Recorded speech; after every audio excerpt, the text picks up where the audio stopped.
News, सच जरूरी है। दर्शकों नमस्कार, मैं श्रद्धा तिवारी और आप देख रहे हैं MNS न्यूज टीवी। तो आइए देखते हैं आज की खास खबर। एक नजर डालते हैं आज की हेडलाइंस की ओर।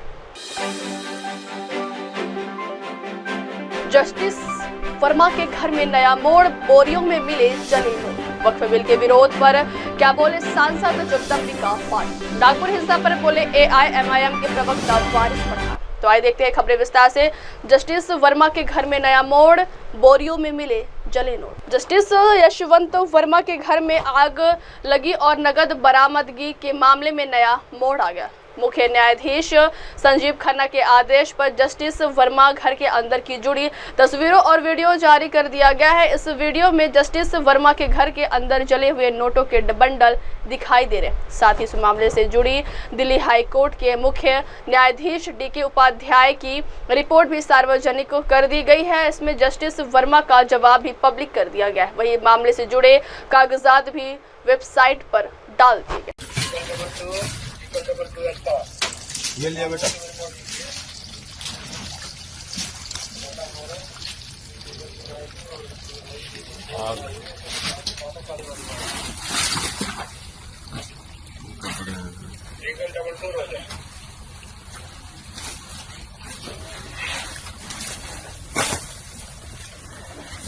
करना से लाइट इसको नीचे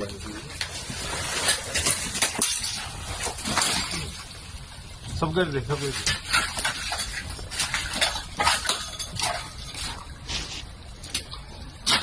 दे। ये भी लिया। महात्मा गांधी में आग लग रही है भाई, वहां लिया।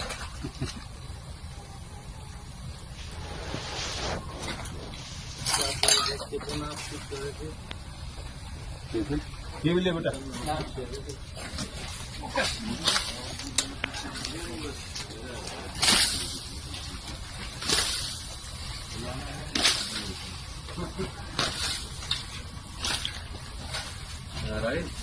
अगली खबर, वक्फ बिल के विरोध पर क्या बोले सांसद जगदम्बिका पाल। वक्फ बिल को लेकर कई जगहों पर विरोध देखने को मिल रहा है। ये विरोध हर रोज बढ़ता ही जा रहा है।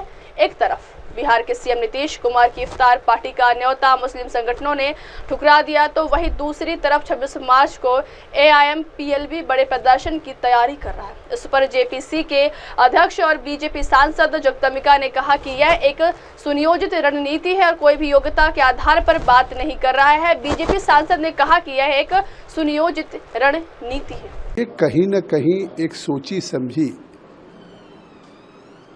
विरोध है या रणनीति है कि जब वक्फ को ज्वाइंट पार्लियामेंट्री कमेटी को सुपुर्द कर दिया स्पीकर साहब ने, और उसके बाद 6 महीने हमने चाहे all India Muslim personal law board हो या ऑल इंडिया जमात-ए उलमा हिंद हो या ज़कात फाउंडेशन हो, मिली काउंसिल हो, हमने सभी स्टेक होल्डर्स को बुलाया और सभी के व्यूज लिए, सभी को रिकॉर्ड किया और फिर हमने अपने रिपोर्ट्स का उसको पार्ट बनाया है। इसके बाद अभी पार्लियामेंट के सामने कानून लंबित है।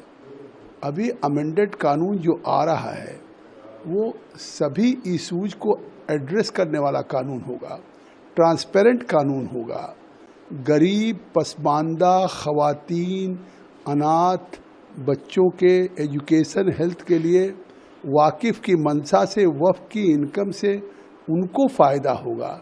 जो अभी तक केवल मुतवल्ली वक्फ से जुड़े हुए लोग जिस तरह से वक्फ की प्रॉपर्टी को खुर्द-बुर्द करते हैं, जबकि वक्फ की प्रॉपर्टी का केयरटेकर होता है मुतवल्ली या वक्फ बोर्ड, मालिक तो जो अपनी डेडिकेटेड प्रॉपर्टी करता है गॉड के नाम पे करता है, उसको और बेहतर बनाने के लिए ये कानून बनाया जा रहा है। और ये कानून आ रहा है और एक तरह से जिस तरह से एक पूरे दिल्ली के जंतर मंतर पे विरोध हुआ, उसमें विपक्ष के भी सांसद गए, तो मुझे लगता है कि वो इस देश में लोगों को भ्रम पैदा करना चाहते हैं, देश में लोगों को गुमराह करके, और वो कहीं न कहीं आपस में सांप्रदायिकता फैलाना चाहते हैं। और मुझे लगता है कांग्रेस हो या विपक्ष हो, ये केवल तुष्टीकरण की राजनीति कर रहा है और ये वोट की राजनीति कर रहा है। ये कोई इसकी मेरिट पे नहीं बातचीत हो रही है।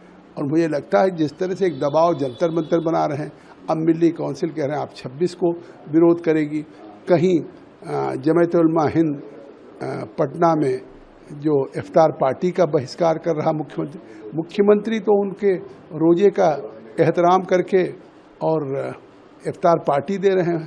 तो ये सब केवल देश के मुसलमानों को गुमराह करने के लिए, जबकि उन आम गरीब मुसलमानों को वक्फ से जो फायदा होना चाहिए अभी तक नहीं मिल रहा। अब जो कानून बनेगा उससे मिलेगा। अगली खबर, नागपुर हिंसा पर बोले AIMIM के प्रवक्ता फारिस पठान।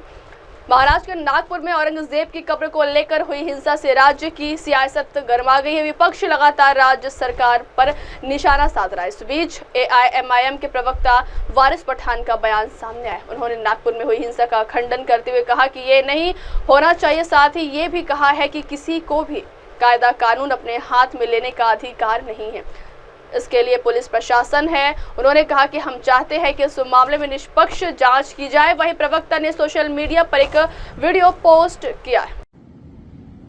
देखिए, वायलेंस का, हिंसा का पूरी तरह से कंडेम करते हैं, खंडन करते हैं। वायलेंस, हिंसा नहीं होना चाहिए।